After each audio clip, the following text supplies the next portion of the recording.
मैं नरेंद्र दामोदर दास मोदी ईश्वर की शपथ लेता हूं कि सालों से देश था हाल बेहाल, प्रगति की धीमी पड़ी थी चाल, फिर देश नामों को चुनकर लाया, नामों ने भी अपना वादा निभाया।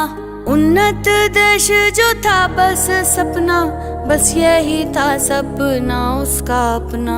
चुनता रहा वो राह सही, जो जनहित में हो चुना वही। सपने नहीं हकीकत बुनते, तभी तो सब मोदी को चुनते, तभी तो सब मोदी को चुनते। আসন্ন লোকসভা নির্বাচনে যাদবপুর লোকসভা থেকে ভারতীয় জনতা পার্টির প্রার্থী হয়েছেন ডক্টর অনির্বাণ গাঙ্গুলি মহাশয়। একজন লোকসভায় নির্বাচিত প্রতিনিধির কাজ হল লোকসভায় ভারতের আইন পাশ করা, নির্বাহী বিভাগ অর্থাৎ সরকার তার দায়িত্ব সন্তোষজনকভাবে পালন করে তা নিশ্চিত করা, ভারতের সংসদে তথা লোকসভায় তাদের নির্বাচনী এলাকার জনগণের মতামত ও আকাঙ্ক্ষার প্রতিনিধিত্ব করা এবং সরকার কর্তৃক প্রস্তাবিত রাজস্ব ও ব্যয় অনুমোদন ও তদারকি করা।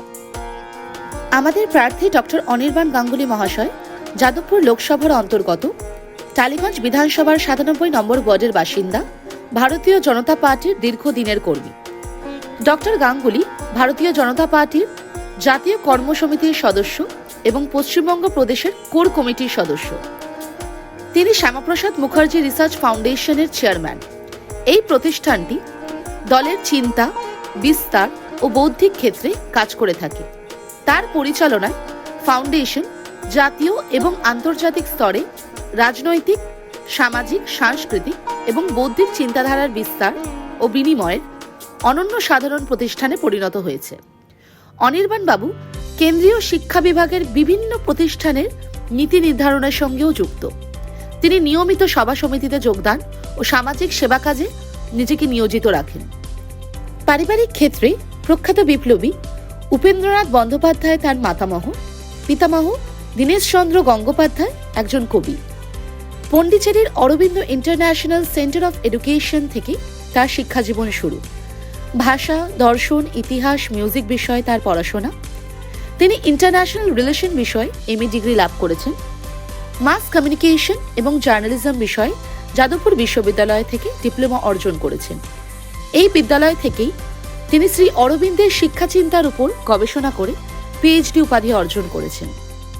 অনির্বাণ গাঙ্গুলি ছাত্রজীবন থেকেই বিচার পরিবারের সঙ্গে সম্পর্কিত। রাজনৈতিক চিন্তা, সমাজ, সংস্কৃতি, সভ্যতা বিষয়ে আলোচনা ও সমালোচনামূলক লেখালেখির সঙ্গে দীর্ঘদিন যুক্ত। 2019-এর লোকসভা নির্বাচনের সময় বেঙ্গল ফর মোদি, মোদি ফর বেঙ্গল এবং 2021-এ লক্ষ্য সোনার বাংলা প্রচারে তিনি গুরুত্বপূর্ণ ভূমিকা পালন করেছিলেন। বিভিন্ন কর্মসূচির মাধ্যমে তিনি সুশীল সমাজের সঙ্গে সম্পর্ক স্থাপন ও দলের অনুকূলে মতামত গড়ে তোলায় গুরুত্বপূর্ণ ভূমিকা নিয়ে থাকেন।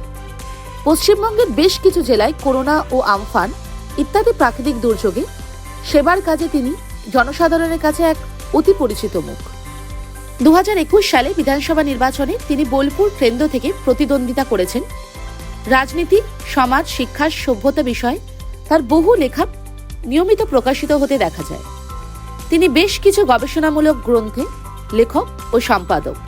একজন লেখক, গবেষক, চিন্তাবিদ, শিক্ষাবিদ ও সমাজসেবী ডক্টর অনির্বাণ গাঙ্গুলি যাদবপুর লোকসভা কেন্দ্রের সবচেয়ে যোগ্য প্রার্থী। তৃণমূল কংগ্রেসের পাহাড় প্রমাণ দুর্নীতির বিরুদ্ধে ও বাংলার মায়েদের নিরাপত্তা ও সম্মান রক্ষার জন্য ডক্টর অনির্বাণ গাঙ্গুলিকে পদ্মফুল চিহ্নে ভোট দিয়ে যাদবপুরের সাংসদ হিসাবে জয়যুক্ত করার আহ্বান জানাই। যাদবপুর লোকসভায় বসবাসকারী সমস্ত মানুষজন অতি অবশ্যই এই মার্জিত, রুচিশীল এবং উচ্চশিক্ষিত ব্যক্তিকে ভোট দিয়ে দিল্লি পাঠাবেন আপনার আমার সমস্যা কথা বলার জন্য এবং প্রধানমন্ত্রী মোদীজির উন্নয়নে সামিল হয়ে যাদবপুর লোকসভা আগামী 5 বছরে এক উন্নতির শিখরে পৌঁছবে, এটাই আমাদের বিশ্বাস। আর এটা শুধুমাত্র বিশ্বাস নয়, এটাই হবে মোদীজির গ্যারান্টি। हमारे सामने अगले 25 साल का लक्ष्य है। हम भारत को विकसित भारत बनाने वाले हैं और ये मोदी की गारंटी है।